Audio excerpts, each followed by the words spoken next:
What's up, everyone? Welcome back to Next Piece. In chapter 1158, Rayleigh had a very direct talk with Pirate King Goldie Roger about Shacky. He knew his captain truly admired her. Of course, there was a hint of jealousy, but Roger never let that get in the way of their friendship. Instead, the two decided to compete fairly, like real men. The Oro Jackson then set course for Hachinosu, the pirate island, where Shaki had gone into hiding after stepping down as captain of the Kuja pirates. Her bar was always packed with all kinds of pirates, many of whom didn't get along at all. That's why Shaki laid down one strict rule.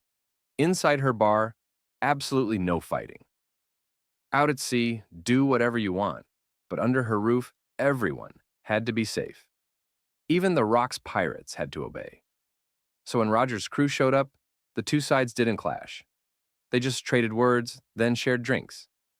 While everyone was focused on Shaki, there were two exceptions.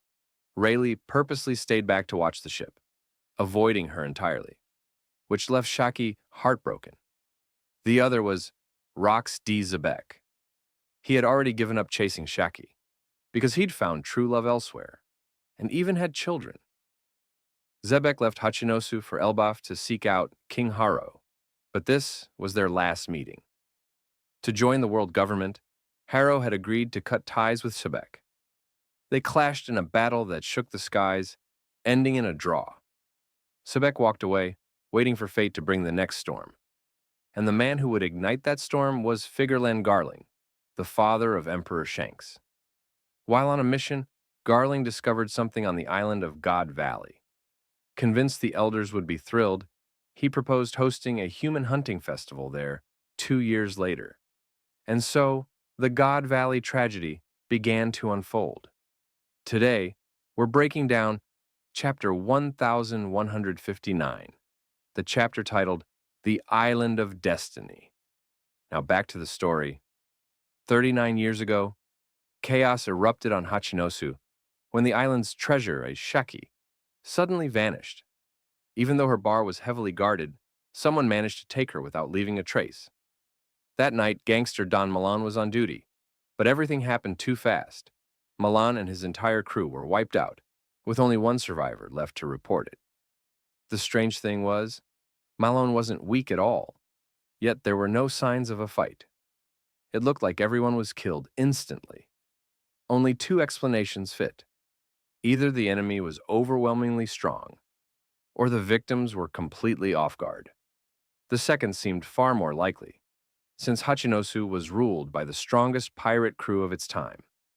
No ship could even approach without being sunk first. Clearly, this wasn't an outside ambush. The island plunged into chaos. The news reached Rox and Whitebeard, and both were furious. Even though Rox had a family now, this was a direct insult to his pride. The whole island mourned, except for one man, Wang Zhi, the pirate pope. He was the traitor the Rox pirates had always been hunting. Trusted as an ally, he had the perfect chance to betray them. Most likely he poisoned Malin and his men through drinks, then rendered Shaki unconscious with gas before kidnapping her. This was a plot carefully prepared long in advance. Wang Ji was paid handsomely by the world government. No wonder that in chapter 1096's flashback, neither he nor Malon were at God Valley. One was dead, the other had fled. After the fall of the Rox pirates, Wang Ji, with government backing, became the new overlord of Hachinosu. For over 30 years, the island's chaos was muted because of that deal. This betrayal indirectly triggered the great battle between Roger, Garp, and Zebek. That's why it makes perfect sense that Blackbeard would one day kill Wang Ji, not just to take territory, but to avenge his father and reclaim what rightfully belonged to his bloodline, Pirate Island itself. The kidnapping of Shaki sent shockwaves across the world. Even the global economy stalled for weeks, as no one could focus on trade or work while worrying about her safety. Roger, reading the paper, tore it apart in fury, cursing Zebek for letting such a humiliation happen. Rayleigh, meanwhile, was consumed by guilt. Shaki had once written to him, saying she'd go anywhere if he came for her. But Rayleigh had avoided her, because of his free spirit and because of Roger. If only he had answered her call, this tragedy may never have happened.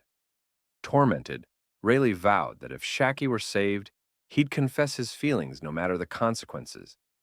But even after searching for a year, they found nothing until Figerland Garling reappeared on God Valley.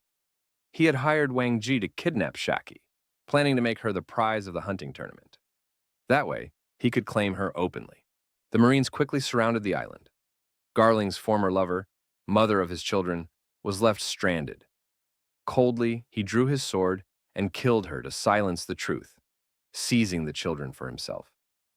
This ruthless act made fans everywhere despise him. Yet at the same time, it made Garling one of Oda's most chillingly perfect villains, alongside legends like Doflamingo. With the loose ends tied, the Marines began storming God Valley. Using tranquilizer rounds, they captured innocent civilians as prey for the hunt. Among the Marines was a young recruit who couldn't stomach what he saw: ordinary people being attacked. That recruit was none other than Monkey D. Dragon.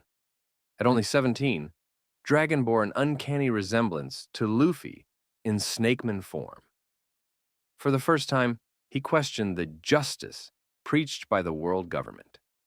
This was the seed that would later grow into his rebellion, making him the leader of the Revolutionary Army. And even though he was Garp's son, Dragon received no special treatment. He trained and suffered like any other rookie. Meanwhile, a Marine prison ship carrying slaves was en route to God Valley. On board were Ivankov, Ginny, and Kuma. Using her quick wits, Ginny snuck into the communications room and secretly sent a message to Morgans. At just 15 years old, Morgans had already founded the World Economic Journal, eaten a bird-type zone, and built a spy network rivaling CP itself. By blackmailing the government and secretly passing intel to Hachinosu, Morgans ensured both Rox and Roger would converge on God Valley. His plan worked flawlessly. News spread fast. Pirates everywhere celebrated knowing Shaki was alive. Only Wang Ji panicked, realizing his treachery would soon be exposed. Whitebeard, meanwhile, uncovered another truth. The celestial dragons had even added devil fruits as prizes. Kaido, of course, was fixated on the azure dragon fruit. Rox immediately ordered his crew to prepare, ignoring all warnings. This was their chance. Roger, too, received word and didn't hesitate to set sail. On the Marine side, Sengoku informed Garp that Roger was on the move. And so, the three greatest forces of the age all converged on God Valley. If not for Shaki, Roger wouldn't have come, and Garp might never have intervened. In that case, Rox could very well have won. The God Valley incident might have had an entirely different outcome. And behind Blackbeard's loss of his father lies an even greater secret yet to be revealed. That's all for today's breakdown.